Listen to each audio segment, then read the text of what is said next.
कि आप जॉब से सेटिस्फाइड नहीं थे कि सोचा कि आप अपनी इंडस्ट्री लगाएं, या फिर पहले से ही उद्देश्य था कि नहीं मुझे अपनी इंडस्ट्री लगानी है? बैकग्राउंड तो बिजनेस का था नहीं, तो और पैसे भी नहीं थे। मजाक मजाक में दोस्तों को बोलते जा रहे तू क्या करेगा, तो मैं बोलता था कि मूंगफली बेचूंगा लेकिन अपना बेचूंगा। किसने सपोर्ट किया आपको? हमको किसी ने सपोर्ट नहीं किया, हमारे पास जो भी जमा पूंजी था वो हमने लगाया इसमें। आपको कब एहसास हुआ कि मुझे ये बीमारी हो चुकी है? 92 में आकर के मेरा ये थंब काम करना बंद किया। तब मैं गया दिखाने के लिए, तो हुआ कि MRI करो। MRI करने में पता चला कि ये सिंड्रोमेलिया। तो सिंड्रोमेलिया के बाद इसमें सर्जरी कराया तो मेरे दोनों लेग्स पैरालाइज हो गए। कभी प्रेजेंटेशन में समस्या नहीं आई? कभी फिजिकल प्रॉब्लम नहीं, कभी। जैसे एक बार मेरा बॉस ही पूछ दिया था, अरे RP क्या हो गया, तुम्हारा हाथ क्यों कांप रहा है? सर आपके सामने बैठा हूँ, डर लग रहा है। हंस देते थे, अब मैं भी हंस देता था। आप वैसे कंडीशन में कि एक तो फिजिकली आप वीक हो, उसके बाद से एक और समस्या सामने आ जा रही है, फिर आपने क्या सोचा होगा, क्या चल रहा होगा दिमाग में उस टाइम पे? ऊपर वाले पे विश्वास? मैं कभी ये नहीं सोचा कि मैं लेटा लेटा क्या करूँगा। ऐसी नौबत तो नहीं आई मुझे लगता है। बट मैं बताता हूँ एक इंस्टेंस। तो जब मैं घर में आया तो मैं सब लोग मेरे को पकड़ करके, मैं फर्स्ट फ्लोर पर घर था, रेंटेड हाउस था, तो मैं ले गए सब। तो मैं बोला कि मुझे सबसे पहले मैं जहाँ पूजा स्थल है वहाँ पे लेके चलो। हमने कहा मेरे को छोड़ दो, मैं देखना चाहता हूँ भगवान मुझे खड़ा देखना चाहता है कि नहीं। और मैं करीब 2 मिनट तक खड़ा रहा। मैं यही बोला कि मैं देखना चाहता हूँ कि मुझे भगवान खड़ा देखना चाहता है। सिगाची इंडस्ट्रीज लिमिटेड आज किसी पहचान की मोहताज नहीं है। इसने अपनी काबिलियत के दम पर न केवल भारत बल्कि दुनिया के कई देशों का भरोसा जीता है। लेकिन आज से करीब 37 साल पहले 1989 में जब इसकी नींव रखी गई थी, तो RP सिन्हा जी के लिए ये कोई चुनौती से कम नहीं था। लेकिन कहते हैं ना कि अगर किसी ने कुछ करने की ठान ली है तो उसके सामने कोई बाधाएं टिकती नहीं हैं, और इंसान चुनौतियों के अंगारों पर चलकर एक सफल इंसान बनता है और दूसरों के लिए मार्गदर्शक बनता है। सिगाची फार्मा के चेयरमैन RP सिन्हा जी भी कुछ ऐसे ही जुनून और साहस के दम पर अपने लिए सफलता की सीढ़ी चुनी है। सर बहुत बहुत धन्यवाद आपका हमारी हैबिस टीवी में।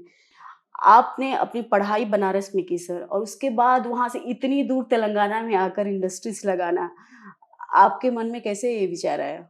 नहीं देखिए, बनारस में पढ़ाई तो की, बट पहले मैं जॉब किया, करीब 13 इयर्स तक जॉब किया। Okay.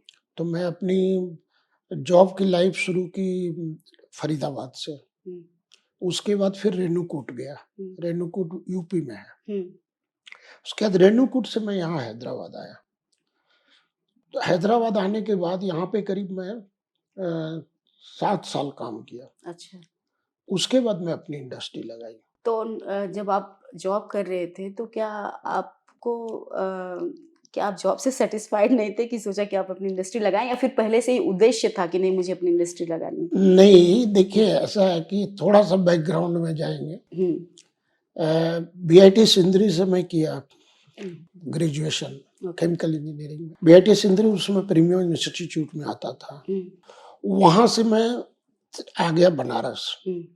बनारस में जब मैं MTech कर रहा था तो वहां पे मेरी थिंकिंग कम्प्लीटली चेंज हो गई। उसमें मैं सोच लिया कि अपना कुछ करेंगे, 10 साल काम करके अपना कुछ करेंगे, क्योंकि बैकग्राउंड तो बिजनेस का था नहीं, तो और पैसे भी नहीं थे।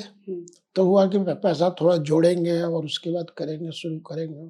तो वहां पे मैं मजाक मजाक में दोस्तों को बोलते जा रहे तू क्या करेगा, तो मैं बोलता था कि मूंगफली बेचूंगा लेकिन अपना बेचूंगा।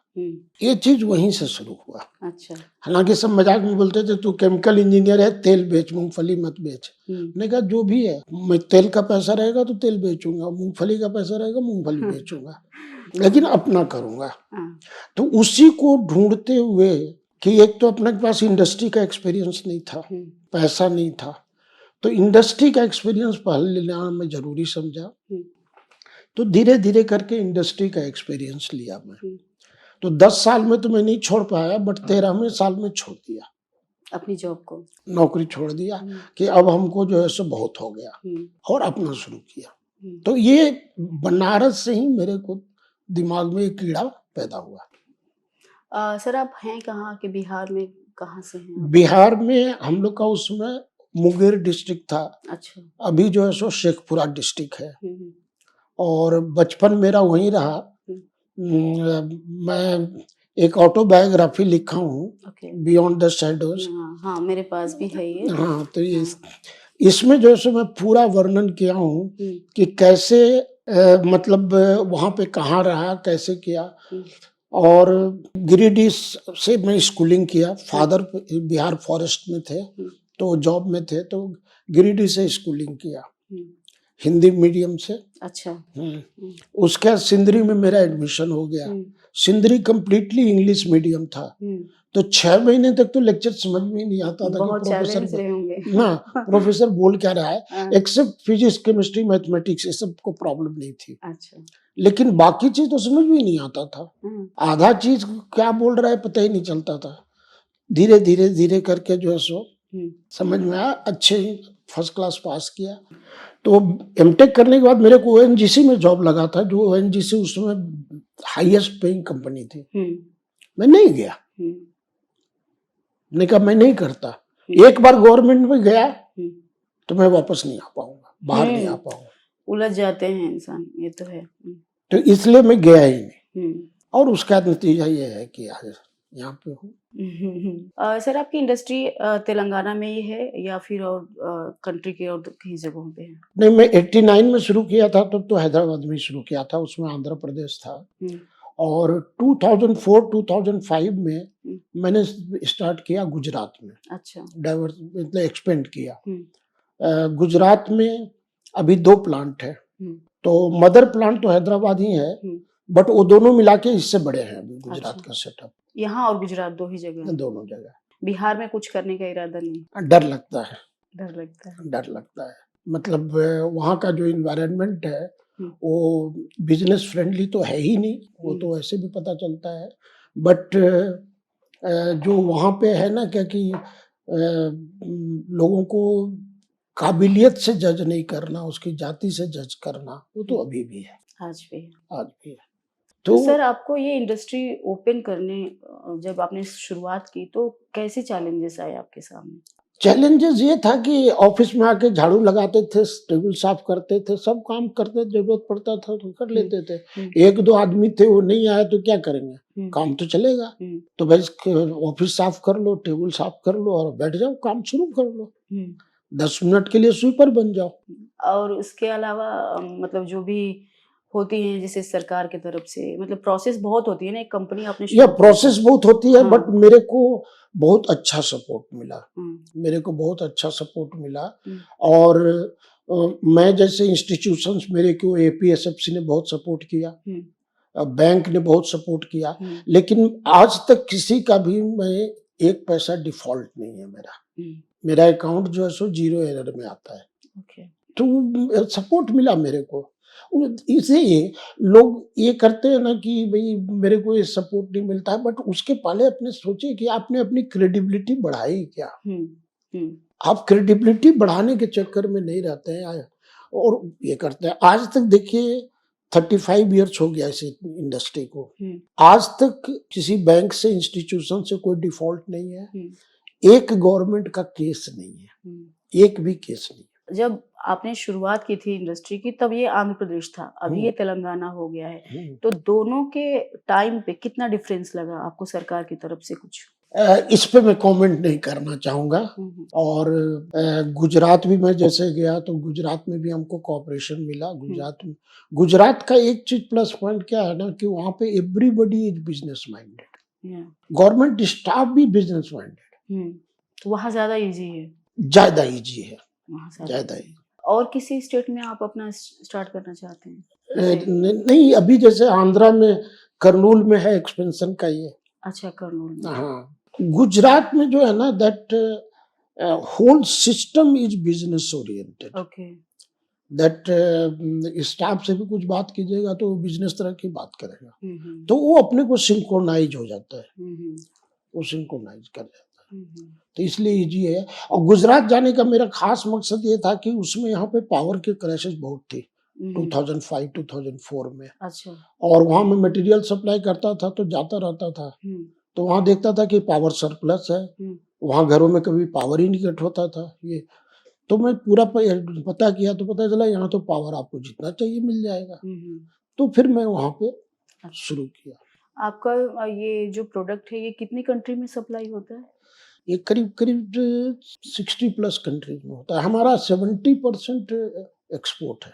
एक्सपोर्ट है। 70% रेवेन्यू एक्सपोर्ट से है, 30% डोमेस्टिक। तो हम ज्यादातर एक्सपोर्ट ही करते हैं। ये हमारे प्रोडक्ट में जो सेलुलोज बेस्ड एक्सिपिएंट्स बोलते हैं इसको, सेलुलोज बेस्ड एक्सिपिएंट, इसमें हम इंडिया में लार्जेस्ट कंपनी है, वर्ल्ड में 5th है।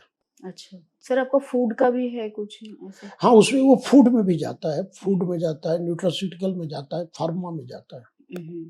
तो ये फूड का कैसे मतलब कैसे होता है ये फूड का? जैसे आप लोग आजकल क्या है ना, रेडीमेड फूड का बहुत शौक हो गया लोगों को, सब रेडीमेड ये करते हैं। तो मान लीजिए जैसे किसी को सिरप बनाना होता है, तो सिरप में खाली वो जूस नहीं रहता है, जूस के साथ और भी चीज रहता है ताकि वो सेटल ना करे या और भी प्रॉपर्टी के लिए, तो उसको हम रेडीमेड मिक्स देते हैं। ये जूस के साथ मिला दिया, वो फाइनल चीज बन जाएगा। अच्छा सर, आप कह रहे थे कि जब आप सोच रहे थे कि इंडस्ट्री खड़ा करूंगा तो फाइनेंशियल सपोर्ट उतना नहीं था, फिर आपको कहाँ से किसने सपोर्ट किया आपको? हमको किसी ने सपोर्ट नहीं किया, हमारे पास जो भी जमा पूंजी था वो हमने लगाया इसमें। अच्छा। और हमको इंस्टीट्यूशंस ने सपोर्ट किया। तो अभी जो कोई आना चाहता है, जो इस लाइन में आना चाहता है, कंपनी तैयार करना चाहता है, उसके लिए आप कैसे कुछ रास्ता बता सकते हैं? देखिए क्या है ना कि डिटर्मिनेशन होना चाहिए, पर्पस होना चाहिए। अगर आप ये सोच के आते हैं कि हम कितना जल्दी पैसे कमा सकते हैं, कितना जल्दी, तो जल्दी नहीं होता है इंडस्ट्री में।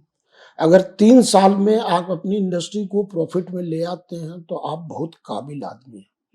3 साल की मैं बात कर रहा हूँ। जनरली आप देखेंगे कि इंडस्ट्री जो लगाते हैं ना, 80% 1 साल के अंदर बंद हो जाती है, क्योंकि वो पेशेंस नहीं है। 3 साल लगता है किसी भी इंडस्ट्री को चलाने के लिए, सही रास्ते पर लाने के लिए। मेरे हिसाब से हो सकता है 4 भी लगे, 5 भी लगे, वो आपको पेशेंस रखना पड़ेगा। और ये रखना पड़ेगा कि हम जो है सो मतलब नीचे जा रहे हैं तो फिर ऊपर उठे। ये चीज चलता रहता है। ये सपने सोचे कि हम सीधा ऊपर जाते जाएंगे तो गिरेंगे बहुत तगड़े तरीके से।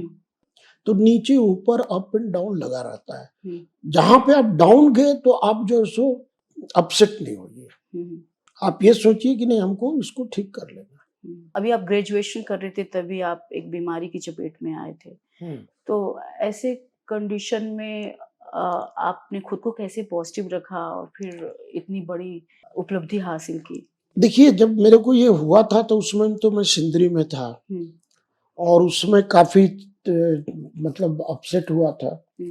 बट जब मेरे को बीच में एक BHU में जो एक ड्रीम आ गया, तो मैं ये सब चीज को मेरे गॉन हो गया एक तरह से, उस सेकेंड लेवल पे चला गया। मैं हमेशा यही सोचता था कि मेरे हाथ में क्या वीकनेस है, ये नहीं सोचता था। कई बार मेरे को सामने वाला बोलता था, अरे तुम्हारे हाथ लिखते हुए कांपते क्यों हैं? तुम्हारे डर से। कभी प्रेजेंटेशन में समस्या नहीं आई? कभी फिजिकल प्रॉब्लम की वजह से? नहीं, कभी। जैसे एक बार मेरा बॉस ही पूछ दिया था, अरे आरपी क्या हो गया, तुम्हारा हाथ क्यों कांप रहा है? सर आपके सामने बैठा हूँ, डर लग रहा है।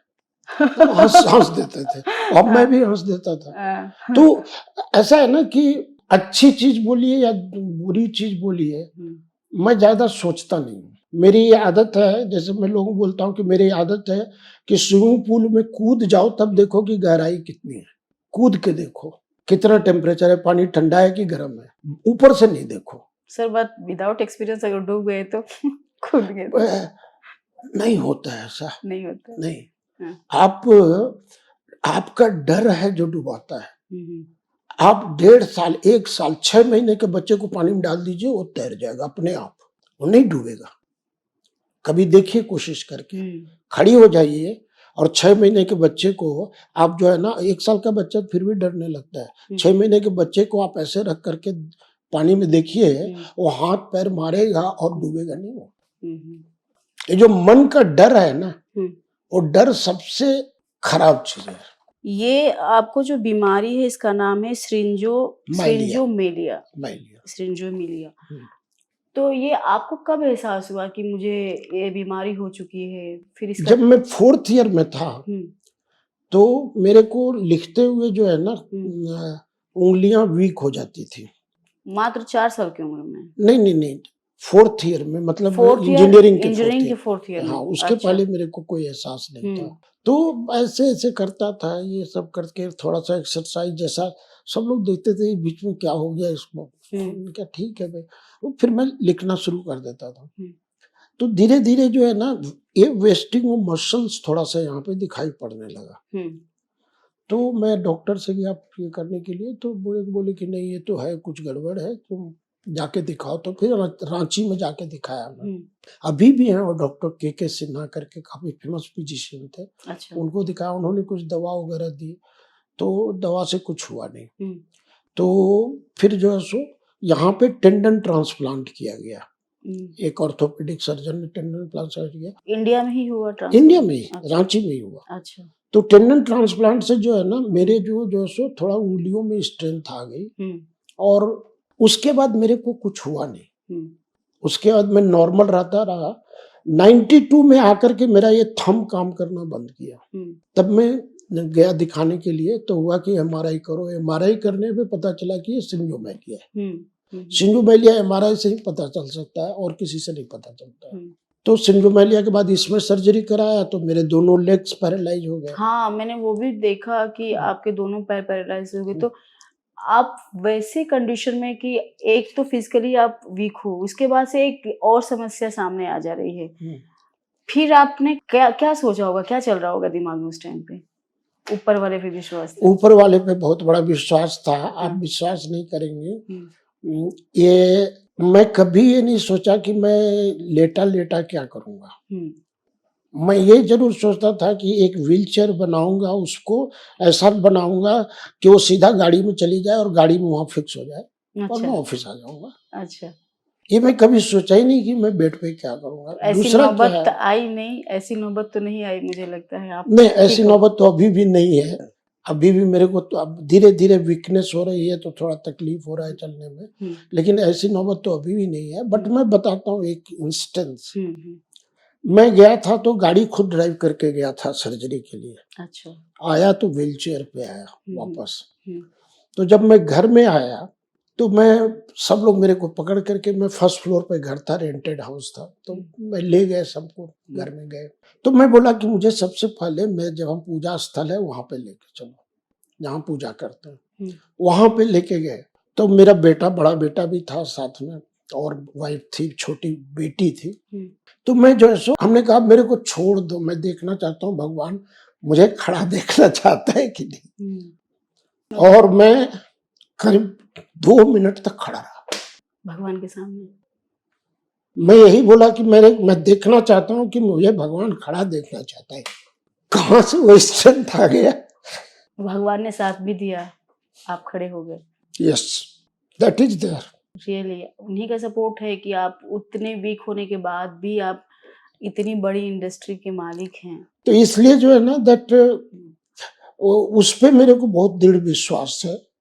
और अभी भी उस बात को याद करने से थोड़ी मुश्किल होती है, but he is supreme, he is supreme, and he is always with me. और आपको ताज्जुब होगा कि मैं भगवान से मांगता कुछ नहीं हूँ। मैं उसको हमेशा धन्यवाद देता हूँ कि आज मैं जो भी हूँ तुम्हारे चलते हूँ, और तुमको बहुत बहुत धन्यवाद, और हमेशा मेरे साथ रहो ताकि मैं कोई गलत काम ना करूँ। आज भी जो है सो मैं कोई गलत काम करने से लोगों को रोकता हूँ और खुद भी नहीं करता हूँ। और मेरी जो इंडस्ट्री है, ये जस्ट लाइक कि हमारे सारे स्टाफ और वर्कर्स जो है सो फैमिली की तरह है। मैं उनको फैमिली मानता हूँ, तो सबका भला मैं चाहता हूँ। सर, कोरोना काल के समय में बहुत सारी इंडस्ट्रीज थी जिन्होंने एम्प्लॉयज को निकाल दिया, आप उस टाइम पे कैसे हैंडल किए? कोरोना काल में जब गवर्नमेंट ने डिक्लेयर किया 5वें रोज कि फार्मा इंडस्ट्री चलेगी। हम्म, तो हम कुछ बोलते पहले, हमारे लोग आकर के मेरे को बोले कि सब कंपनी चालू करेंगे। हम्म, मैं सही बात बता रहा हूँ। हम्म, हमने कहा बताओ कैसे चालू करोगे, हम्म, कैसे ये करोगे। हम्म, तो उन्होंने पूरा एक खाका बना के दिया। हम्म, टेंट मंगाएंगे, टेंट गाड़ेंगे फैक्ट्री के अंदर, सारे वर्कर फैक्ट्री में रहेंगे, स्टाफ खाली कार से आएगा जाएगा, पब्लिक कन्वेंस कुछ नहीं। एंड इट हैपेंड, मेरी इंडस्ट्री सिर्फ 11 रोज बंद हुई। अच्छा, कोरोना के टाइम पे लोगों ने चलाया और भगवान की दया से, ऊपर वाले की ये से, एक आदमी को भी कुछ नहीं हुआ, सब सुरक्षित रहे। हम जो है सो मंथली चेकअप कराते थे सब लोगों का, और फिक्स था वहां पे काढ़ा देना उनको, ये सब देना, वो सब जो है सो चलता था। खाना वहीं बनता था, उन लोग खाना भी बनाते थे, राशन खाली देते थे, खाना वहीं बनाते थे, बाहर जाने की जरूरत ही नहीं, वहां पे कन्फाइन करके रह गए। सर उस टाइम पे हम लोग भी एज ए मीडिया वर्किंग ही थे, वैसे ही कर रहे थे जिस तरह से आप सेफ्टी के साथ आपने काम किया। लेकिन उस टाइम बहुत सारे ऐसे केसेस सामने आए कि बड़ी बड़ी कंपनियों ने अपने एम्प्लॉयज़ के कुछ परसेंट सैलरी काट लिए और फिर काम तो रखे लेकिन कुछ सैलरी काट करके बाद में दिया उन्होंने। लेकिन उस टाइम पे ऐसी कंडीशन आ गई थी कंपनियों के सामने भी। आपके सामने ऐसी स्थिति आई क्या? नहीं, मेरे सामने ऐसी स्थिति नहीं आई। मैं जो है सो, देखिए ऐसा है ना कि हमेशा प्रॉफिट नहीं कमाया जाता है। हम वर्कर को निकाल देंगे या लोगों को निकाल देंगे तो वो चले जाएंगे, फिर हम जो को जब चालू करना होगा तो हम कहाँ से लाएंगे। प्लस क्या है कि हमारा परिवार तो खा रहा है ना। Once you have a will, the way will come. हम लोगों ने कभी ऐसा सोचा ही नहीं कि किसी को निकालेंगे, किसी को क्या करेंगे। जैसे पहले तो 5 दिन में ये क्लियर नहीं था कि चालू होगा कि नहीं होगा। तो हम लोग ये चीजें नहीं सोच रहे थे। वी वर थिंकिंग कि हम लोग कैसे जो है सो लोगों को पैसे देते रहे, कितना दें कितना नहीं दें कैसे दें, वो हम लोग कैलकुलेट नहीं कर पाए थे। बट ये कभी नहीं सोचे थे कि सबको निकाल दो। अगर बहुत टाइट पोजीशन रहती तो हम लोग ये करते कि भाई कम से कम हम लोग को हाफ सैलरी सबको मिलती रहे ताकि घर का खर्चा चले। और वहां पे तो I do not remember that what was that year, but we were paying little extra that so that they can send some money to their house also. Yes, because they are depending Yeah. on them. And the reciprocation was there. उन लोग वहां रह करके काम करके, और किसी का ये नहीं था कि कौन 8 घंटे कर रहा है कौन 12 घंटे कर रहा है, क्योंकि वही रहते थे। तो उस तरह का जो कॉपरेशन था ना, वो मतलब देखिए हमारी साइज की कंपनी को आज 3 साल से ग्रेट प्लेस टू वर्क का सर्टिफिकेशन है। बहुत कम होगा इस साइज की कंपनी को जिसको ये सर्टिफिकेशन होगा। सर कितने लोग होंगे लगभग एम्प्लॉयज?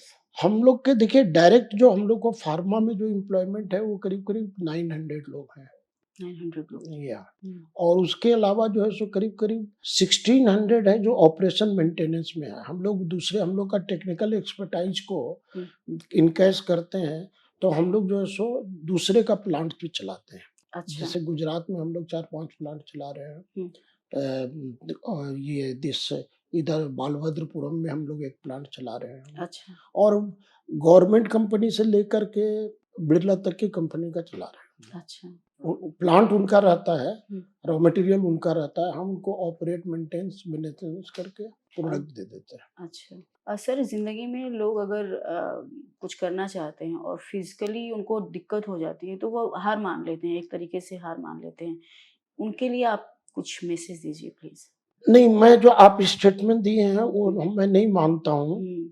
बहुत सारे लोग हैं जो कि जिनके पास 2 आंख नहीं है, एक श्रीकांत करके। अच्छा। और वो जो है सो क्या से क्या कर रहा है।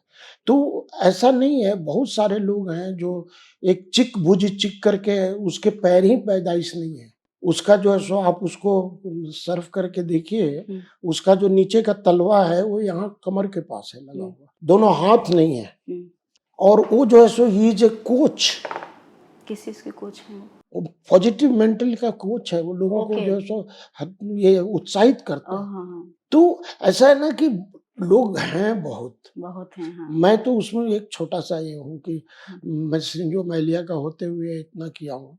नहीं सर, और लेकिन एक स्टूडेंट लाइफ में जब हमारे साथ कुछ चीजें हो जाती है, थोड़ा दिन के बाद होता है, कुछ हम जिंदगी जी लिए होते हैं तो लगता है कि ठीक है देखो, लेकिन स्टूडेंट लाइफ में हमारे पास बहुत सपने होते हैं, बहुत चीजें करनी होती हैं, और वैसे वक्त में हम अगर कहीं फिजिकली हो या मेंटली हो, अगर हम वीक होते हैं तो बहुत फर्क पड़ता है खुद को उठा पाने में, लेकिन आपने वो करके दिखाया, इसलिए मैंने कहा। नहीं, ऐसा है ना कि वो अच्छी चीज़ बोलिए या बुरी चीज़ बोलिए, हम्म, मैं ज़्यादा सोचता नहीं। हम्म, ये करना है उसको करेंगे तो हमारा पैर टूट जाएगा कि टाँग टूट जाएगा कि हमको ये हो जाएगा। ये साइड रहती है सारी चीजें, वो मेन वो नहीं सोचता, फोकस करना वही है बस करना करना है, है। हाँ, करना है। बोले ना कि स्विमिंग पूल में कूदना है, वो हम्म, गर्म पानी है, देह जलेगा या क्या है, हम अपने आप को एडजस्ट कर लेंगे। अच्छा। ठंडा रहेगा तब भी एडजस्ट कर लेंगे, गर्म रहेगा तब भी एडजस्ट कर लेंगे। डूबने का होगा तो तैर कैसे जाना है वो कर लेंगे। हम्म, तो वो चीज़ है। कर सकता है आदमी, कर सकता है। देखिए हमारे जैसे मान लीजिए कि फिंगर्स वीक हो रहे थे, हम्म, तो दूसरा मसल होता है ना जो कि उसको सबसेंशिएट करता है अपने आप। हम्म, मैं मेरा जो वीडियो है हम्म, उससे एक इंस्पायर होकर के एक लेडी मेरे को फ़ोन की हम्म, कि जो है सो मेरी बेटी को सिंड्रोमाइलिया है हम्म, और वो डांस करती है हम्म, और डॉक्टर ने बोला है उसको कि डांस बंद कर। हम्म, तो मैं बोला कि डॉक्टर से पूछो आपकी what is the reason of सिंड्रोमाइलिया। Hmm, Till the science doesn't know what is the reason of syndromalia. Hmm, And she is from US. Okay, She called me कि doctor is telling that it is not known. हम्म, हमने कहा then why she should stop dancing? Hmm, I asked that question. बोला yes you are right. हमने कहा let her dance hmm, 10% more. Hmm, Let us see what happens. Yes, If she face any problem, reduce it. Hmm, Otherwise, increase it 10%. Hmm, Other muscles will take care. Hmm, if you are having that problem. Yes, जब muscles weak होने लगते हैं, अभी मेरे muscles weak हो गए, ये हो गए, तो थोड़ा सा प्रॉब्लम रहती है। हम्म, अदरवाइज तो इसके पहले तो मैं अभी स्टिक लेके चलता हूँ मैं। अच्छा, उस समय तो मैं पहले तो मैं 4 साल पहले तो स्टिक लेके भी नहीं चलता था। हम्म, आप पूछे कि गिरते नहीं थे, गिरता था, हम्म। खड़े हो जाता था। सर आपके रूटीन फिर कैसे हैं? आप कैसे खुद को मेंटेन करते हैं ऐसे कंडीशन? एकदम डिसिप्लिन रूटीन है। हम्म, मैं जो है सो अभी विंटर में 5 o'clock उठता हूँ, समर में 4:30 उठता हूँ। हम्म, उठ करके अपना जो भी है हाफ एन आवर 45 मिनट क्रियाकर्म करके हम्म, उसके बाद जो है सो मैं कोई भी एक्सरसाइज करता हूँ। हम्म, एक्सरसाइज जो फिजियोथेरेपिस्ट बताया है और जो हम्म, एक्सरसाइज करता हूँ उसके बाद तैयार होकर के ऑफिस आ जाता हूँ। हम्म, ऑफिस का जो काम रहता है करता हूँ। पहले तो बहुत ज़्यादा ट्रेवलिंग होती थी, अभी तो चूंकि अमित कर रहा है अच्छा, तो मैं ट्रेवलिंग कम कर दिया हूँ। लेकिन ट्रेवलिंग होती थी तो मैं पूरा वर्ल्ड घूमता था, कोई दिक्कत नहीं था। हम्म। सर लास्ट कुछ जो युवा यंग जुड़ना चाहते हैं इस ऐसी इंडस्ट्री, अपने आप को खुद वो भी कुछ करना चाहते हैं अपने दम पे ऐसी इंडस्ट्रीज लगाने के लिए, तो वो क्या करें, कैसे करें? देखिए पहली चीज तो क्या है ना कि पड़ोसी को देख के मत कीजिए। हम्म, आपको ड्रीम है कि नहीं है, हम्म, वो ड्रीम कितना स्ट्रांग है, हम्म, तब जाइए उसमें। Second thing, dedication. Hmm, dedicated to whom? Dedicated to your own dream, not to anybody else. Hmm, dedicated to your own dream. Hmm, दूसरे के ड्रीम को चुराइए नहीं, हम्म, अपने ड्रीम के ऊपर डेडिकेटेड रहिए हम्म, एंड लाइफ को डिसिप्लिन रखिए। हम्म, तभी वो डेडिकेशन हो पाएगा, तभी वो ड्रीम फुलफिल हो पाएगा। ये 3 Ds फार्मूला मैं समझता हूँ कि काफी है। हम जो है सो इंडस्ट्री इसलिए स्टार्ट करते हैं कि बगल वाला चला रहा है, हम्म, नहीं चलता आपका। तो बगल वाला चला रहा है इसलिए आप चलाना चाहते हैं तो नहीं चलता। हम्म, आप चलाना चाहते हैं कि नहीं चलाना चाहते हैं। हडल्स तो आएंगे ही, हडल्स हम्म, तो आएंगे ही। आदमी जब शादी करता है तो बीवी से भी तुरंत नहीं पट जाती है, हम्म। बीवी को भी समझने में टाइम लगता है। ये किताब मैंने आपकी अमेज़न पे देखी है, बियॉन्ड द शैडोज़, और इसको थोड़ा बहुत मैंने पढ़ा भी है, मुझे बहुत सारे इंस्पिरेशंस मिले। आप कुछ थोड़ा बहुत बता देंगे इसके बारे में? ये मेरे स्ट्रगल की और जीवन की पूरी गाथा है इसमें। हुँ, जीवन की पूरी गाथा है इसमें। इसको पढ़ करके अगर कुछ लोग सीख सके तो कर लिखने का मकसद पूरा हो। जी सर, बहुत बहुत धन्यवाद आपका हैविस टीवी से जुड़ने के लिए और इतनी अच्छी और डिटेल में बातें करने के लिए। जिंदगी बीमारी और बाधाओं का बंधन नहीं, बस जीने का अंदाज चाहिए। मुझे तो सिगाची इंडस्ट्रीज लिमिटेड के चेयरमैन आरपी सिन्हा जी से मिलकर ऐसा ही लगा। उम्मीद करती हूँ आप लोगों को भी अच्छा लगा होगा। कैमरामैन रामू के साथ मैं शशि राय, हैविस टीवी।